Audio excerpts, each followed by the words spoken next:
Iran ने Israel पर मिसाइलों से हमला कर दिया। हमले का हदफ इसराइली दारुल हुकूमत तल अवीव था। ईरान ने इसराइल पर 400 मिसाइल दागे। मिसाइलों की बारिश को दिफाई निज़ाम से रोकने की कोशिश। हिजबुल्लाह ने भी मुतादिद मिसाइल फायर कर दिए। तल अवीव में मुसल्लह अफराद घुस गए। इसराइली शहर हैफा और हर्जलिया में फायरिंग, 10 अफराद हलाक, मुतादिद जख्मी। हसन नसरुल्लाह और इस्माइल हनिया की शहादत का बदला लिया। पासदाराने इनकलाब का ऐलान। ईरानी हमले के बाद इसराइली जंगी काबीना का इजलास।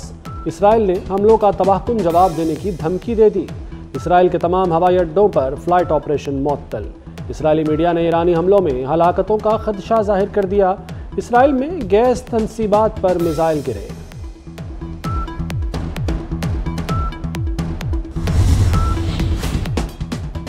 अमेरिका इसराइल की मदद के लिए तैयार है। सदर जो बाइडेन का ऐलान। अमेरिकी फौज को ईरानी मिसाइल मार गिराने का हुक्म दे दिया। कहा खित्ते में अमेरिकी एहलकारों की हिफाजत भी यकीनी बनाएंगे। जो बाइडेन ने कौमी सलामती टीम का इजलास भी बुला लिया। अमेरिका का कहना है कि इसराइल यकीनी तौर पर ईरान के खिलाफ जवाबी कार्रवाई करेगा। ईरानी हमलों के बाद इराक ने एयर स्पेस बंद कर दी। ईरान का इसराइल पर हमला। PIA ने परवाज़ों को ईरानी फ़ज़ाई हुदूद के इस्तेमाल से रोक दिया। पाकिस्तान एयर ट्रैफिक कंट्रोल को नई हिदायत जारी। ईरान, अफगानिस्तान और अतराफ से आने वाली तमाम परवाज़ों की सख्त निगरानी की हिदायत कर दी गई। फ़ज़ाई हुदूद के करीब होने वाली हर किस्म की नक़्ल हरकत पर नज़र रखी जाए।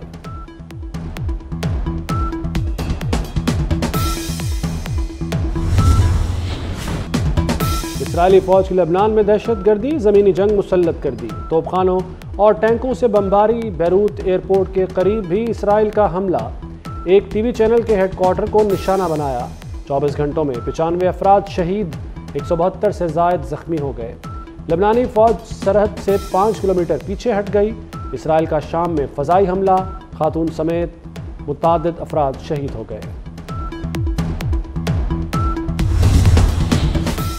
जायदाद का तनाज़ा, 7 जिंदगियां निकल गया। सियालकोट में कला कालर वाला के इलाके में 7 अफराद को कत्ल कर दिया गया। IG डॉक्टर उस्मान अनवर ने RPO गुजरावाला से रिपोर्ट तलब कर ली। मुलजिमों को जल्द गिरफ्तार करने का हुक्म। मुलजिमों की गिरफ्तारी के लिए 3 टीमें तश्कील। महंगाई को रिवर्स गियर।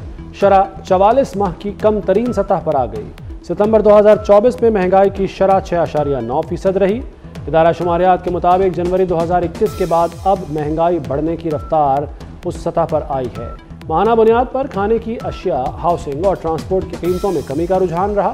खाम तेल की कीमतों में कमी और रुपए की कद्र में इस्तेहकाम महंगाई में कमी की वजह करार। जस्टिस ईसा और मंसूर के ज़माने में हमें ये उम्मीद नज़र आ रहा है। हमने 30 साल की जद्दोजहद के बाद, ये सिस्टम को अंदर और बाहर के जाने के बाद, ये सोच समझ के फैसला लिया कि आईनी अदालत बनेगा। किसी ख़ास मकसद, ना किसी वकला की सियासत, ना किसी जजेस की सियासत, ना किसी इस्लामाबाद की सियासत के लिए ये चाहता हूँ। मैं समझता हूँ कि ज़रूरी मजबूरी आईनी अदालत की ये वजह है कि आपको बराबरी का नुमाइंदा नहीं। आईनी अदालत में जस्टिस फाइज बैठे या जस्टिस मंसूर, कोई मसला नहीं। दोनों जज मेरे लिए सबसे मोहतरम हैं। Chairman Peoples Party Bilawal Bhutto का दो टोक मौक़िफ़।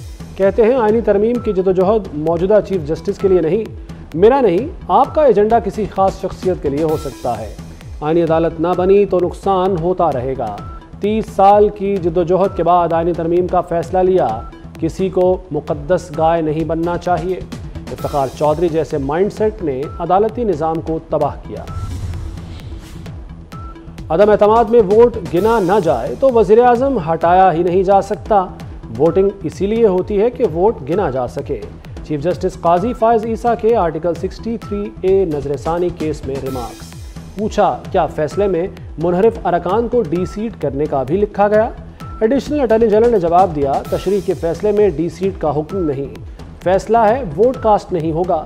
सदर सुप्रीम कोर्ट बार ने कहा कि यह फैसला दोबारा आइन लिखने जैसा है। PTI की नजरसानी अपील की मुखालिफत, बेंच पर भी एतराज़ उठा दिया।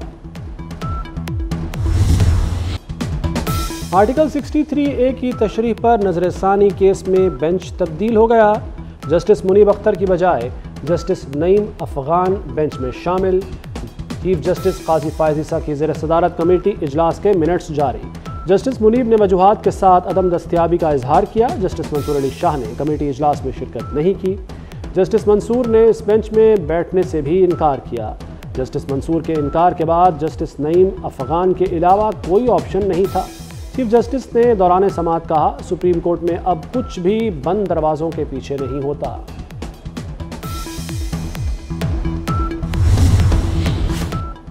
जमात इस्लामी के वफ्द की PTI क़यादत से मुलाकात, मुजवज़ा आइनी तरामीम समेत मुख्तलिफ उमूर पर बातचीत। बैरिस्टर गौहर ने कहा कि कोई तरामीम रात के अंधेरे में नहीं होनी चाहिए, आज़ाद दरिया के लिए कोशिश जारी रखेंगे। पार्लियामान अपना हक मनवाने के लिए क्यों कुछ नहीं करे, पीपल्स पार्टी की ख़ाफ लीग और ANP से मुलाकातें। शहरी रहमान ने कहा, इत्तेहादियों को ऑन बोर्ड ले रहे हैं, आइनी अदालत में सूबों की नुमाइंदगी चाहते हैं, इत्तफाक राय पैदा करने की कोशिश कर रहे हैं, चोर दरवाजे से बिल लाना हमारा वतीरा नहीं। वज़ीर दाखिला मोहसिन नकवी की मौलाना फजलुर रहमान से उनकी रिहाइशगाह पर मुलाकात। मोहसिन नकवी ने मौलाना को बिला मुकाबला अमीर मुंतखब होने पर मुबारकबाद दी, नेक ख्वाहिशात का इजहार किया। वज़ीर दाखिला ने कहा कि पार्लियामान की बालादस्ती और जमहूरी इक़दार के फ़रोग़ के लिए मौलाना का किरदार काबिल तहसीन है।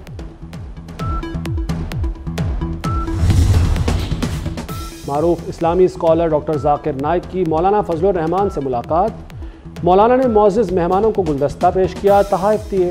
डॉक्टर जाकिर नाइक ने फजलुर रहमान की इमामत में नमाज मगरिब अदा की, कहा आपसे मुलाकात की ख्वाहिश पूरी हो गई। डॉक्टर जाकिर नाइक की स्पीकर अयाज सादिक से भी मुलाकात। उम्मत मुस्लिमा को दरपेश चैलेंजेस और बैनुल मज़ाहिब हम आहंगी पर गुफ्तगू। डॉक्टर जाकिर नाइक ने इत्तेहाद बैनुल मुस्लिमीन के लिए पाकिस्तान के किरदार को सराहा।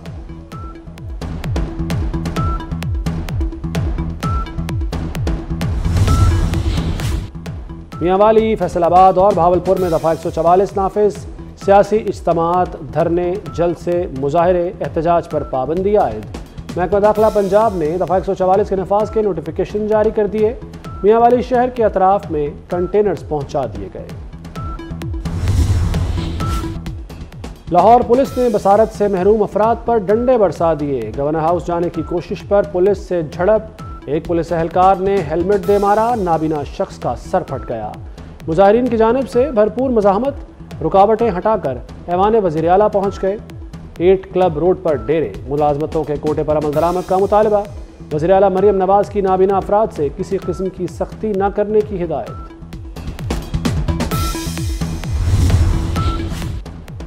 कराची में एक और खौफनाक आग, हॉक्स बे रोड पर परफ्यूम और सोलर पैनल्स के गोदाम में आतिश ज़दगी। फायर ब्रिगेड ने नेवी और एयरफोर्स की मदद से आग पर काबू पाया। लाहौर में आलूदगी की शरह में इजाफा, शहर में एयर क्वालिटी इंडेक्स की मजमूई शरह 152 तक जा पहुंची। लाहौर दुनिया के आलूदा तरीन शहरों की फहरिस्त में तीसरे नंबर पर आ गया। पाकिस्तान के आलूदा तरीन शहरों में पहला नंबर। रवां हफ्ते बारिश का कोई इम्कान नहीं। अमेरिका में समुद्री तूफान हेलियन की तबाहकारियां जारी, हलाकतों की तादाद 128 हो गई। तूफान से 6 अमरीकी रियासतों में तबाही के मनाजिर। कैरोलिना में सैकड़ों सड़कें बंद हो गईं। मुतासरीन को इमदाद की फराहमी में मुश्किलात। 20 लाख से ज़्यादा लोग अब भी बिजली से महरूम हैं। पाक इंग्लैंड टेस्ट सीरीज़, कौमी टीम आज से सीरीज़ की तैयारी शुरू करेगी। मेहमान टीम आज मुल्तान पहुंचेगी। दोनों टीमों के दरमियान पहला टेस्ट 7 अक्टूबर से शुरू होगा। कराची में वर्ल्ड कल्चर फेस्टिवल की रानाइयाँ जारी। मेले के 5वें रोज़ तंज़ो मिज़ाह से भरपूर खेल, कराची का बिच्छू पेश किया गया। फेस्टिवल 30 अक्टूबर तक जारी रहेगा। और पाकिस्तानी बैंड जल का 14 साल बाद बांग्लादेश में कॉन्सर्ट, परफॉर्मेंस देखने के लिए लोग बेकाबू हो गए। हुजूम संभालने के लिए फौज बुलाना पड़ गई। बैंड को अपनी परफॉर्मेंस बीच में ही रोकना पड़ी।